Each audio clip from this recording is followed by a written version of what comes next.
Sziasztok! Megnézzük, hogy mi újság ezzel a szeretett személlyel, mit lehet róla tudni, hogy van ő, mit csinál, mit gondol, mit gondolkodik.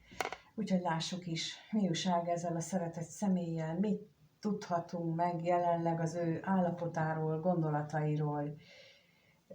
Általában véve, nem veled kapcsolatosan, hanem úgy általában véve, hogy ő neki milyen a jelenlegi helyzete, állapota. No, hát úgy látszik, hogy nagyon nem tudja, hogy mit csináljon. Minden bizonytalanságot jelölő lap itt van, mind a munkájával kapcsolatosan, mind az otthonával kapcsolatosan úgy érzi, úgy gondolja, hogy hatalmas változásra volna szükség, a munkájában is veszteségeket él meg, vagy nincs is, de tudja, hogy valamit változtatni kellene. Na ez az, amikor szoktam mondani, hogyha valaki nem csinálja azt, amire az élet kényszeríteni akarja, vagy amire az élet lögdösni, akkor az történik, hogy sehol nem jó neki, sehol nem mennek a dolgok, nincs munka, megáll a minden, otthon is csak veszekedések, viták, magányérzés, ilyen történik, és itt ez egy olyan energiát mutat, amikor azt éli meg ez a személy, hogy tudja, hogy neki változtatni kellene, de egyelőre nem tudja. Nem tudja, hogy mit. Lehet, hogy tudja, hogy mit, csak hogy nem képes rá. De akkor megnézzük azt, hogy mit jelent itt a bíró. Mi az, miért nem képes, vagy mi az, amit itt tudhatunk.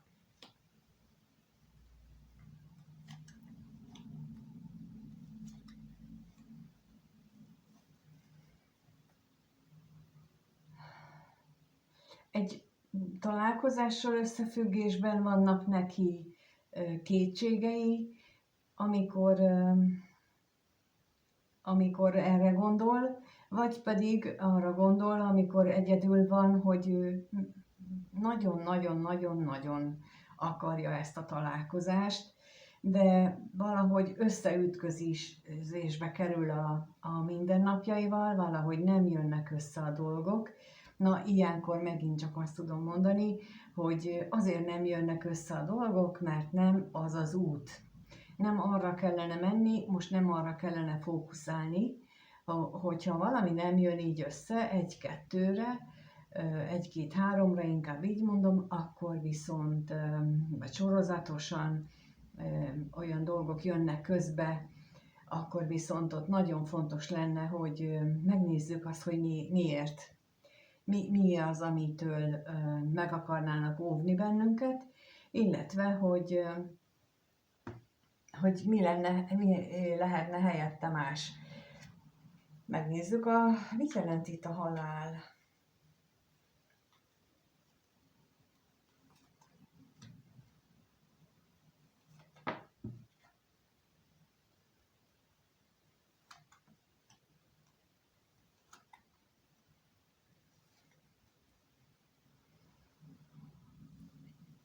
Lehetséges, hogy van az életében egy olyan személy, akár te is lehetsz, ha például te vagy az idősebb, de lehet más is, aki ugye nagy hatással van az életére, és aki vagy azt mondja, hogy ahogyan él, az isteni akarat, és ő ezen ne akarjon változtatni.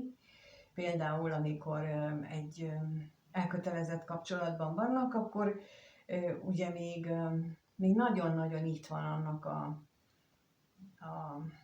az energiája, hogy egy kapcsolatot bármi áron fönn kell tartani, mert az bármi áron meg kell tartani, mert a családra hivatkoznak. Csak arról nem beszélnek, hogy amikor a családról beszélünk, akkor nem olyan család, tehát a család maga nem azt jelenti, hogy egyébként gyűlölik egymást a benne élő felek. És egyébként más se csinálnak, csak a másiknak borsot törnek az óra alá, vagy kihasználják. Tehát az attól inkább csak vér szerinti kapcsolódás, vagy hát ahol azok vannak, de nem lesz ettől még család. A család magától a szeretettől lesz igazából, a szeretet adja meg a család érzését, hogy valamilyen módon ott van a, a feltételek nélküli szeretet nyomai. Tehát attól lesz család. Az, amikor ilyen elvárásokat támasztunk sorozatosan a másik felé, attól az nem biztos, az csak emberek, vér szerinti kötelékkel rendelkező emberek csoportja, és a kettő között nagyon nagy a különbség. Szóval vagy az van, hogy egy ilyen környezetben van, és erre hivatkoznak, és ő tudja, hogy ezen kellene neki változtatni, vagy a másik esetben, hogyha nem erről van szó, akkor viszont arról van szó, hogy egy számára fontos mértékadó személy gondolatai alapján jó lenne elmélyedni akár a hitben, akár az isteni útmutatásokban, és annak megfelelően változtatni a dolgokon, de egyelőre nem azt gondolom, hogy ő erre képes, csak inkább itt az energiát, ugye úgy kérdeztük meg. Még itt a veszteséget megnézzük, hogy ez mit jelent, mi az a veszteség itt.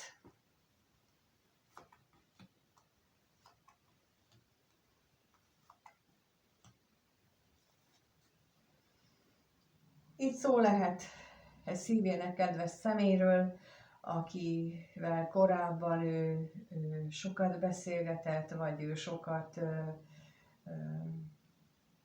vagy nagyon értékesnek talált, de közben az idő, ahogy telt, az emiatt megkopott ez a kapcsolat, vagy meg is szűnt, vagy pedig az értéke olyan módon devalválódott, hogy értéktelenedett el, hogy nem maga a személy, hanem a kapcsolat attól, hogy esetleg nem tudnak találkozni, attól, hogy más lett a prioritás mindkettőjüknél, szóval, hogy így ilyen gondolatok is járhatnak a fejében. Megnézzük akkor, hogy mit tudhatunk meg a veled kapcsolatos gondolatairól, hogyan gondolkodik ez a szeretett kedves a nézővel kapcsolatosan, milyen gondolatai vannak ennek a szeretett kedvesnek a nézőről. Mit gondol, ha rá gondol? Ez a kérdés, hogy mit gondol ez a szeretett kedves, ha a nézőre gondol. Mit gondol, ha rá gondol?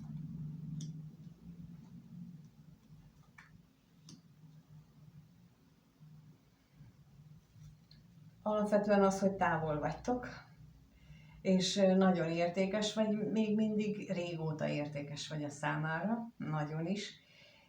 Szeretne találkozni is veled, viszont tudja, hogy ez a találkozás az egy kicsit keserédes lenne, mert lehetnének olyan, elhangozhatnának olyan dolgok, amelyek fájdalmat is okozhatnának neked is, meg neki is, de itt van középen az állandóság, az azt jelenti, hogy a kettőtök kapcsolata, illetve a veled való kapcsolatát ő egy nagyon stabilnak gondolja, ő úgy gondolja, hogy ezt akár föntről is támogatják, és kettőtök között ez a kapcsolat, ez olyan, minthogyha megmondhatatlan, szétszakíthatatlan lenne az ő gondolatai szerint.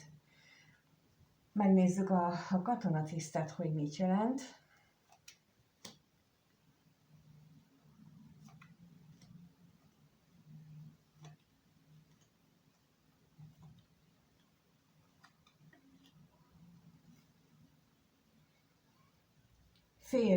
Félelmek vannak, tehát valószínűleg azért vagytok távol, mert ő benne, az ő részéről, inkább így mondom, az ő részéről ő benne olyan félelmek vannak, hogyha esetleg a kettőtök kapcsolata már a szorosabb kapcsolódás körül járna, akkor fél attól, hogy egy ilyen szorosabb kapcsolódás tulajdonképpen egy idő után nagyon is megbetegedne, egy idő után is nagyon is a vitákba, veszekedésbe torkolna.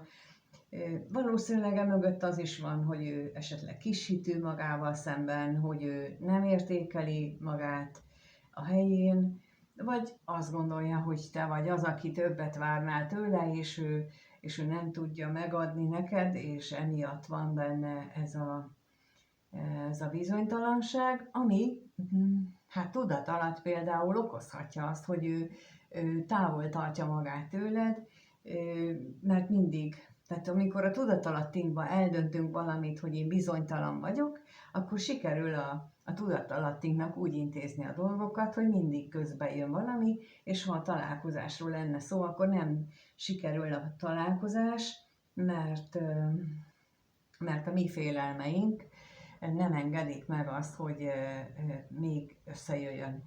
És ez teljesen más eredetű, mint amit az előbb is mondtam, hogy bizony van, amikor az égiek sem engedik meg a találkozásokat, hanem mert akkor ők úgy látják, hogy az éppen nem segítene. De tehát egy több irányból is jönnek ezek, hogy miért jön össze a találkozás, és miért nem. És például ennek az ellentetje is lehetséges, hogy amikor az égiek támogatják, akkor vannak ezzel ilyen csoda találkozások, hogy wow, ez meg hogy, és amikor meg valakinek megvan magában az elszántsága, az elköteleződése, hogy én akkor is találkozom a másikkal, ha bármi történik, na azt meg akkor meg mindenre rugalmasan reagálva tudja összehozni valaki a találkozást. Na ebből lehet így konkrétan megsejteni, hogy most az égieknek van-e beavatkozása a kettőtök dolgába, vagy nincs, vagy történnek-e ilyen csoda találkozások, vagy ilyen csoda meghiúsulások, amikor ilyen lehetetlen nehézségek jönnek közbe. Megnézzük még itt ezt a találkozást. Jó, most itt ez nagyon úgy érzem, hogy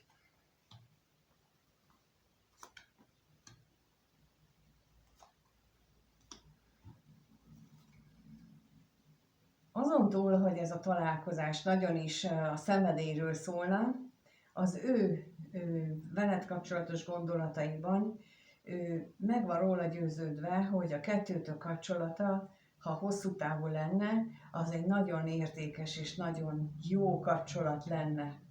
Na de akkor miért van itt a fájdalom? Megnézzük a szomorúságot.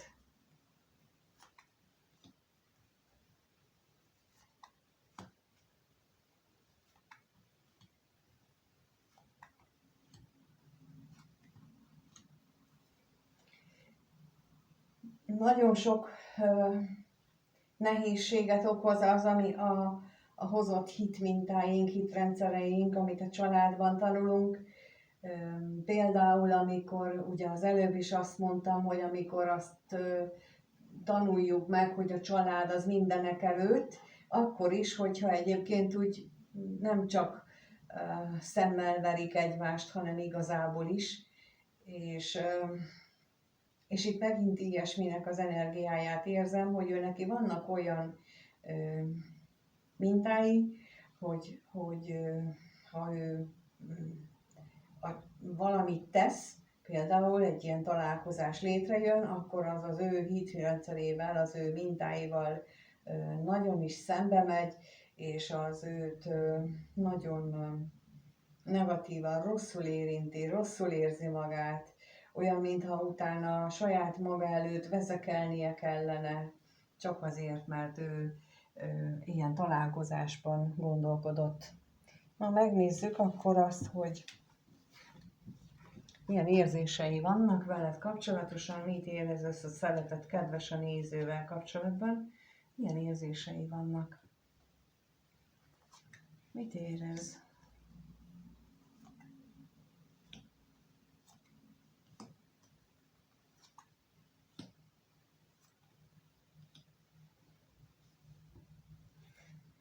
mondom, hogy nagyon fontos számára ez a találkozás. Itt azt mutatják, hogy itt legalábbis a szenvedélyes érzések azok, amelyek őt hajtják.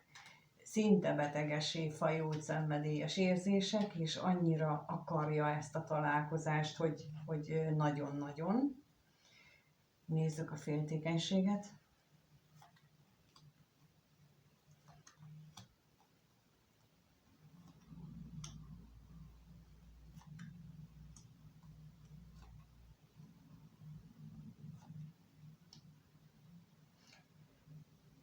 A félelmek, ami ezzel a találkozással, illetve a veled kapcsolatos találkozással benne fölmerül, az igazából az, ami a legelején is kijött, hogy ott vannak benne ezek a kétségek,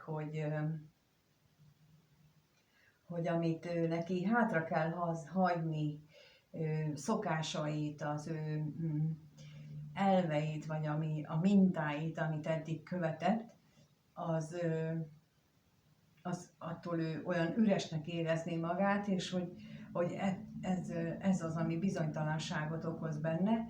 Valahogy odáig juthatott ez a személy már, hogy ő most szándékosan tartja magát vissza tőled, mert tudja, hogy a kettőtök találkozása az esetleg egy lavinát indíthatná el benne, ami elsodorná ezt a most még féken tartott energiát, ami benne van, ami egyelőre tud uralni, ahol még az ő régi mintáit tudja továbbvinni, de hogyha esetleg ez a találkozás megtörténik, akkor talán azon már nem tud uralkodni. Megnézzük a szerencsétlenséget, hogy mit tudhatunk meg.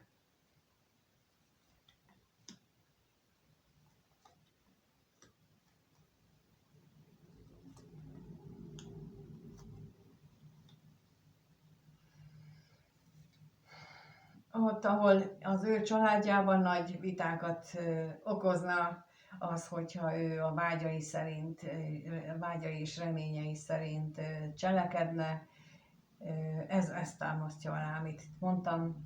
Tehát egyelőre ő ott tart, hogy valószínűleg azért nincs találkozás közöttetek, vagy ritkán is, vagy ha van is, csak ritkán, mert ő ezzel még nem tud, vagy nem akar szembenézni, még nincs meg hozzá a kellő ereje, hogy ezt ő úgy tudja magában elfogadni, hogy akkor bevállalja. Ez nagyon fontos lépés, például egy ilyen helyzet, és nem véletlenül szoktak így alakulni, azért, hogy valaki a felnőttséget megtanulja. Tehát a felnőtté válásunk az az, amikor azt mondjuk, hogy igen, tudom, hogy ez a szokás, igen, tudom, hogy ez így van, de van valami, ami az életemben még attól is fontosabb, amit eddig a legelső helyen tartottam, és ez a találkozás, és ez a személy, és te, és akkor ezért én hajlandó vagyok az eddigi első legfontosabb dolgaimat hátrébb sorolni, és amikor ezt így meg tudjuk tenni, és tudjuk is magunkat tartani ehhez a gondolathoz, na akkor van az, hogy bizony már majdnem csak elértük a teljes felnőttséget, mert még akkor ezt még meg is kell tartani, tehát hogy ne táncoljunk vissza, az még a következő fázisa. És olyan, mintha ennek a személynek most éppen ezt kellene megtanulnia, illetve éppen ezen az átváltozáson menne keresztül. Na megnézzük akkor, hogy hogyan alakul a kettőtök kapcsolata a következő néhány napban, legfeljebb egy hétben. Úgyhogy a kérdés az, hogy mire számíthat a néző ettől a szeretett kedvestől a következő néhány napban, egy hétben, mire számíthat?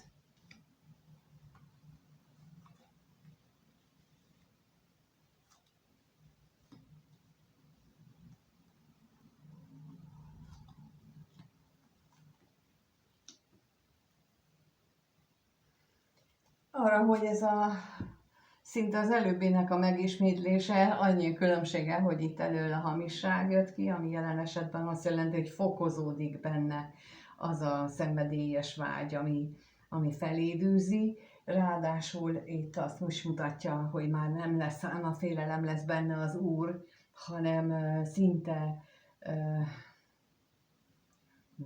belebetegszik, ez a depressziósá, igen, ezt a szót kerestem, depressziósá válik attól, hogy ez nem akar összejönni. Megnézzük a hamisságot, hogy miért nem, mi az akadály itt.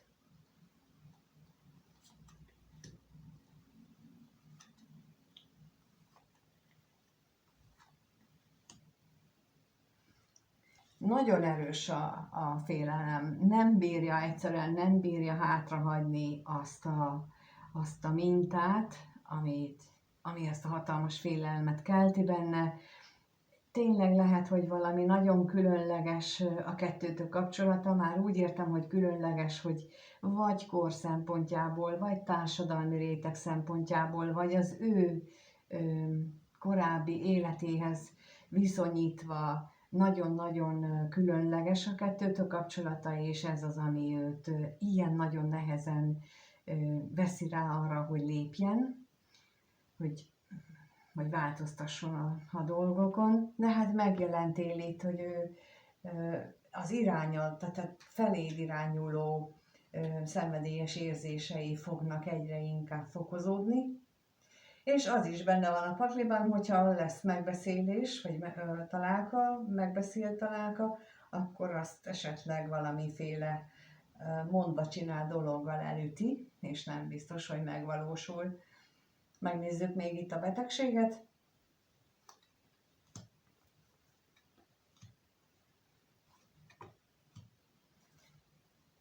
Igen, itt megint csak azt mutatják, hogy nem biztos, hogy összejön az a találkozás. És erre megint azt mondom, amit az előbb mondtam, hogy ennek két oka is lehet, vagy ő a tudatalattiában tiltja le saját magát, vagy az égiek keze van benne, pontosan azért, mert hogy már a változtatásnak az utolsó lépcsőfokán áll, és tulajdonképpen még egy picike kell neki, még egy pici szomorúság, még egy pici fájdalom ahhoz, hogy ő végre átbillenjen, és azt lehessen mondani, hogy akkor ő már nem érdekli azt, hogy milyen következményekkel jár, ő felvállalja azt, amit ő érez, gondol és remél, és akkor megy. Hát lehet, hogy pont ez az, ami ebben a következő néhány napos időszakban vár rá, és rád is.